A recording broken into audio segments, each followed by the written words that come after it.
Hey friends, welcome to another episode of Local Neighborhoods with your local home finder team, where we walk you through the different neighborhoods in our area and where you may be moving to next. Hi friends, Amir here from your local home finder team. Today's episode, we're going to talk about the neighborhood of Summerhill here in Shelburne. Let's go and check it out. So what I like about this neighborhood is that it has a good mix of all sorts of homes. Big homes, small homes. It has bungalows that are larger and bungalows that are smaller.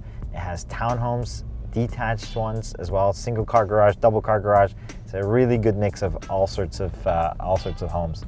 A lot of folks that work in the city will commute from this neighborhood, and it's a fairly large neighborhood. I used to actually live here. I enjoyed it.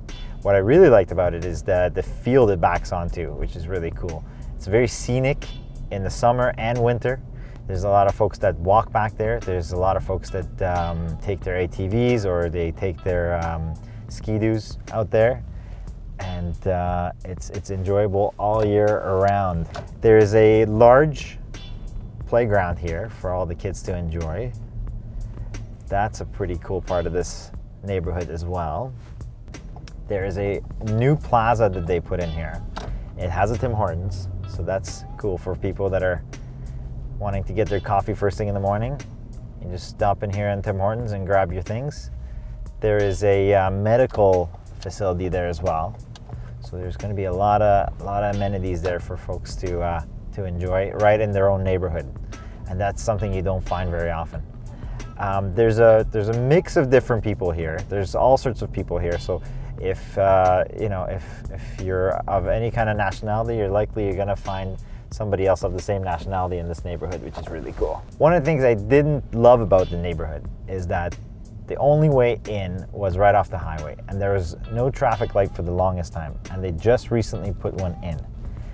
So that's helped a bit, but there's still really only one way in, and that's right off the plaza and by the highway. In the winter, it does get a bit windy, and there's a ton of snow. So if you're thinking of moving to this neighborhood, make sure that you have a snowblower. So the neighbors are super friendly.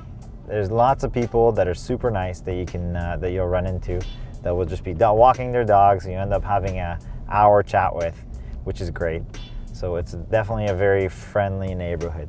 Another thing that I really like about this area is that it's walking distance to a high school, an elementary school, and the kindergarten.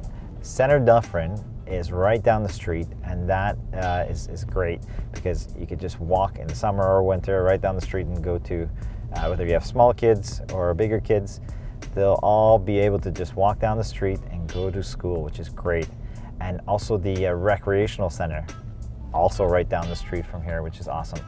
All a walking distance. One thing that I like about a lot of neighborhoods that this neighborhood doesn't have is the mature trees.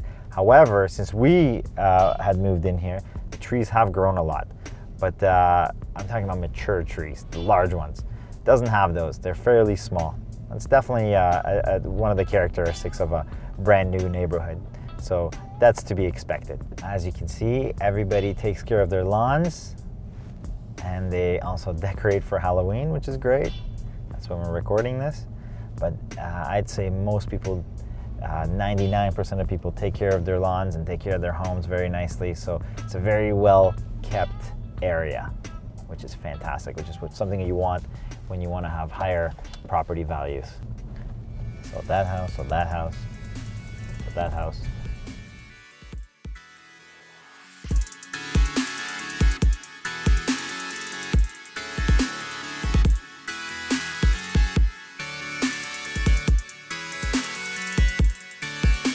Thanks for joining us on this episode of Local Neighborhoods. Meet us next week where we're going to be talking about a neighborhood in Orangeville. We'll see you guys next time. Bye.